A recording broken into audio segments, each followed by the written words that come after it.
बिस्मिल्लाहिर्रहमानिर्रहीम। अस्सलाम वालेकुम फ्रेंड्स, आप देख रहे हैं चैनल इलेक्ट्रिकल प्रोफेशनल। तो फ्रेंड्स, आज की इस वीडियो में हम इस मैग्नेक्सिस कंट्रोलर की प्रोग्रामिंग के बारे में सीखेंगे। इसके प्रोग्रामिंग मोड में एंटर होने के लिए ये दोनों बटन आपको इकट्ठा दबाना होते हैं। इस तरह कुछ सेकंड इकट्ठा बटन दबाने से आप प्रोग्रामिंग मोड में एंटर हो जाते हैं। तो जैसे ही आप प्रोग्रामिंग मोड में एंटर हो तो इस वाइट बटन से आपका नेक्स्ट पैरामीटर सेलेक्ट होता जाता है। आपने जिस पैरामीटर में चेंज करना हो उसको आप सामने ले आएँ। आज की इस वीडियो में हम इसकी जो अम्पेयर रेशो है वो सेट करेंगे।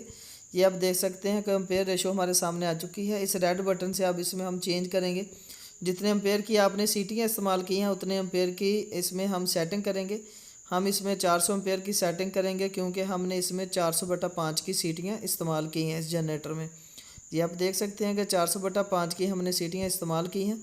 और ये जो कंट्रोलर है आप देख सकते हैं कि खुद ब खुद जो प्रोग्रामिंग मोड से बाहर आ चुका है। तो आपने इसको जो है 5 सेकंड के अंदर अंदर इसमें काम करना होता है। ये 5 सेकंड के बाद खुद ब खुद जो है वो प्रोग्रामिंग मोड से बाहर आ जाता है। ये आप देख सकते हैं कि आपके सामने हमने इसको दोबारा रिपीट किया।